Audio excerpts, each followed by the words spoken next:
Muito bem, pessoal. Bom dia para você, boa tarde, boa noite, boa madrugada. Meu nome é Denis França, professor de Direito Administrativo aqui do QC.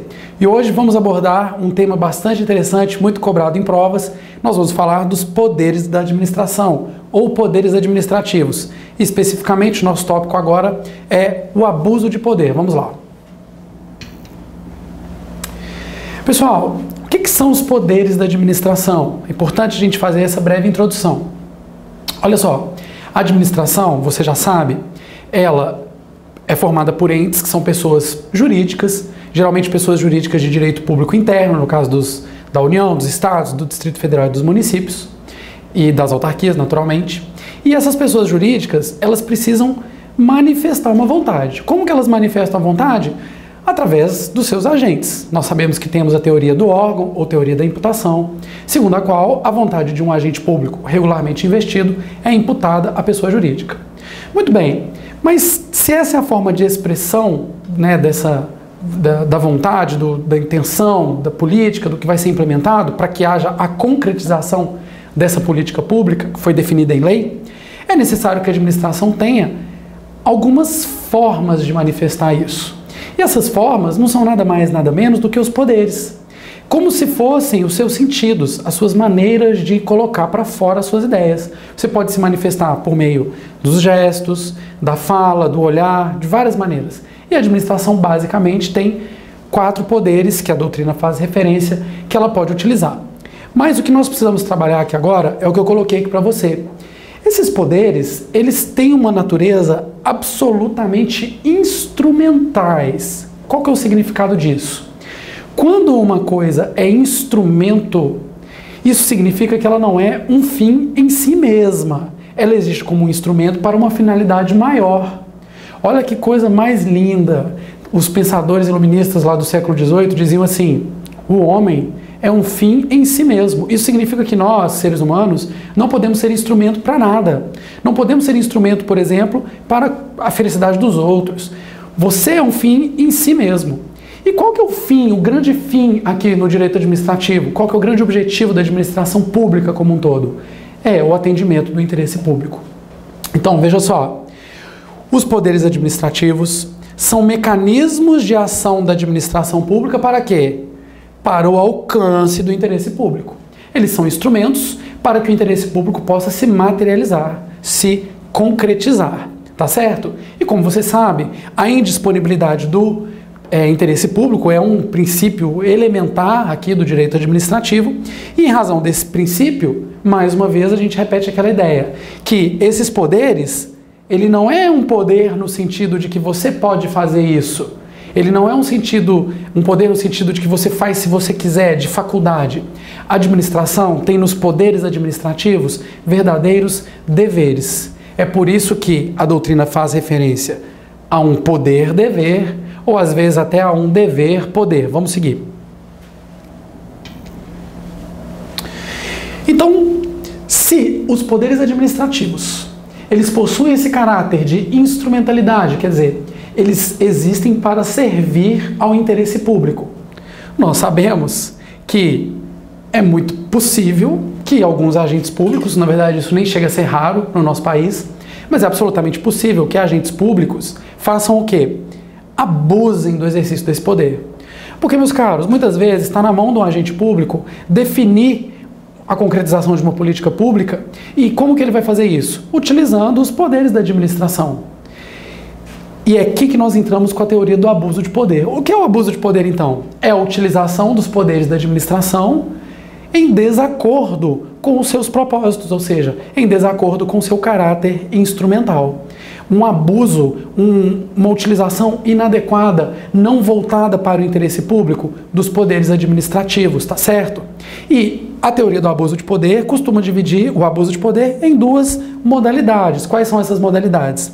A primeira é o excesso de poder.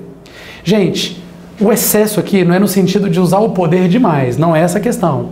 O excesso aqui é no sentido de mais poder do que você comporta. Imagina um copo de água. Você enche esse copo de água, ele vai ficar cheio, mas se você colocar água em excesso, ela vai transbordar, porque não cabe aquela água na capacidade daquele copo. É o mesmo raciocínio. Um agente público que não tem uma determinada competência, ou seja, ele não é a autoridade legalmente, regularmente investida para utilizar, para concretizar a finalidade pública por meio daquele poder, e ele utiliza aquele poder, ele está cometendo um abuso de poder na modalidade excesso de poder. Ele vai além dos limites da sua própria competência. E pessoal, isso é muito comum. É muito comum que certos agentes, eles pratiquem alguns atos administrativos que na verdade não são de sua competência. Porque às vezes eles estão ali dentro da administração e eles acabam invadindo a esfera de poderes, a esfera de definições que seria de outros agentes, tá certo? Ou de uma autoridade superior, geralmente é isso que acontece. Uma autoridade inferior faz alguma coisa alguma atribuição, desempenha alguma atribuição que seria da competência da autoridade superior. Aí você me pergunta, poxa professor, mas isso não é possível? Não existe também a convalidação? Gente, é verdade. Nós sabemos que o vício criado no excesso de poder é um vício de competência. O que é um vício? É um defeito, é uma ilegalidade. É um vício de competência do ato administrativo. Esse vício, classicamente, é um vício passível de convalidação, tá certo? É muito comum que a autoridade inferior pratique um ato sem poder, a autoridade superior, verificando que aquele ato atende o interesse público, a autoridade superior que tinha a competência para praticá-lo, verificando que ele atende o interesse público, que ele foi praticado nos limites da lei, que ele é um ato até necessário para a administração, ela pode eventualmente convalidá-lo. Mas isso é uma coisa que a gente vai estudar num outro momento, na disciplina dos atos. Não se preocupe de ver isso quando você estiver vendo uma questão sobre esse assunto.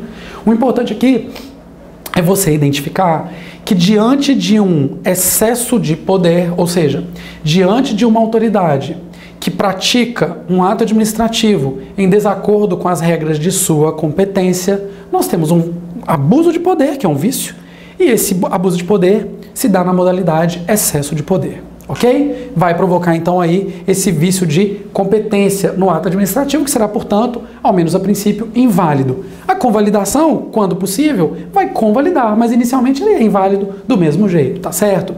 E a outra modalidade, acredito que é até mais comum e eu diria até mais grave, é o chamado desvio de poder. Ou seja, não é que o agente pratica uma conduta que é até legítima, mas que ele não poderia praticar. É que o agente se desvia da finalidade adequada daquele ato administrativo. Qual é a finalidade adequada da utilização daquele poder? Sempre o atendimento do interesse público.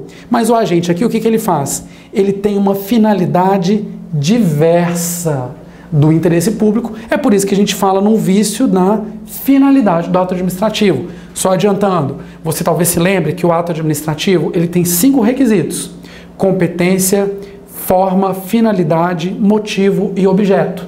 Então, o elemento competência pode ser viciado por abuso de poder, na modalidade excesso de poder, e o elemento finalidade pode ser viciado por abuso de poder, na modalidade desvio de poder. Eu vou dar para você um exemplo aqui. Imagine um prefeito que recebe uma determinada verba para asfaltar, o legislativo aprovou o asfaltamento de 10 ruas, mas deixou para a prefeitura determinar, o próprio prefeito determinar por meio de decreto, quais ruas seriam prioritárias para receber o asfaltamento. Muito bem. Lá nesse determinado bairro, o que o prefeito faz? Ao invés de priorizar as ruas em que tem a escola, o hospital, a rua em que passa a linha de ônibus, ele pega esse asfaltamento e leva para a rua onde ele tem uma casa, que é uma rua afastada, que não beneficia o interesse público da melhor maneira. Ora, é lógico que diante de uma situação desse tipo, nós temos um flagrante desvio de finalidade. Porque o interesse público seria melhor atendido, melhor concretizado, ninguém vai duvidar disso, se fossem priorizadas aquelas ruas onde estão concentrados os serviços públicos que são mais importantes para a população. Tá certo? Então, essa é uma característica interessante do desvio de poder, porque sempre que o agente público faz pensando um pouco nele mesmo, ou pensando um pouco no amigo, vou fazer isso aqui para ajudar. Vou te dar um exemplo verdadeiro. Houve uma vez um tribunal lá em Brasília, eu não me recordo mais qual, mas foi um tribunal que ele fez um concurso público e ele tinha uma projeção de nomear 10 candidatos. Muito bem, a história que contam é que a filha do presidente do tribunal, ou o filho do presidente do tribunal, um parente muito próximo, teria passado na classificação 80, mas eram só 10 nomeados. O que eles fizeram? Nomearam os 80, ou seja, nomearam até chegar naquela pessoa. Estava na cara na situação que o tribunal não demandava aquele imenso número de servidores e que o que pautou a prática daquele ato não foi efetivamente o interesse público, mas o interesse particular. E o poder administrativo acabou instrumentalizando não o interesse público, mas o interesse de alguém. Então, é um clássico exemplo de abuso de poder na modalidade desvio de finalidade, e é isso que às vezes você é convidado a identificar em prova. Saber que existe o abuso de poder, que ele acontece quando se é ferido o caráter instrumental dos poderes, e saber que ele se divide em duas modalidades, uma delas relacionada à competência e a outra relacionada à finalidade. Vamos lá? Pessoal, uma informação importante para você aí no abuso de poder é essa que eu pus para a gente finalizar. O abuso de poder, ele pode se dar na forma comissiva, ou seja, pela prática de um ato, é algo que o agente público, você não vai fazer isso, né? Quando for agente público, você jamais vai fazer alguma coisa pensando no seu interesse. Mas aqui nós temos o quê? O agente pratica um ato, e ele pode praticar abuso de poder por meio de um ato comissivo, lógico. Acabei de dar exemplos para você de atos comissivos que registraram flagrante abuso de poder, mas pode também se caracterizar por um comportamento omissivo, ou seja, o agente público deixa de fazer alguma coisa da mesma maneira. Ele quer alcançar aquela finalidade desviada do interesse público, que vai ser privilégio para ele, por meio de omissão. Eu sou capaz até de formular um exemplo para você. Imagine uma licitação que foi feita escorreitamente, ou seja, adequada, correta, rígida, legal, tudo certinho, de fornecimento de papel. Aquela licitação poderia, ao seu final, ser prorrogada por mais um ano, se ela atendesse ali o interesse público. Mas, apesar disso ser bom para o interesse público, um certo administrador não prorroga aquela licitação. Não porque ele acha que vai poder fazer uma licitação nova em condições melhores. Vamos supor que nesse caso concreto, ele até saiba que uma licitação nova vai ter um valor mais caro para o fornecimento daquele bem. Mas porque ele tem um amigo que pretende participar da licitação. Ou seja, a não prorrogação da licitação, a não prorrogação da validade de um concurso público, por exemplo, estaria associada não ao que vai ser melhor para o serviço público, nesse exemplo que eu estou dando, mas para interesses privados. Então eu estou te dando um exemplo aí da prática de um abuso de poder na modalidade desvio de poder, que é concretizado por meio de uma conduta omissiva. Tudo bem? Ficou claro aí, beleza? Treine aí, temos um tópico sobre isso no site para você treinar suas questões. Pratique bastante, vai ficar moleza para você, sem dúvidas. Valeu, um abraço, bons estudos!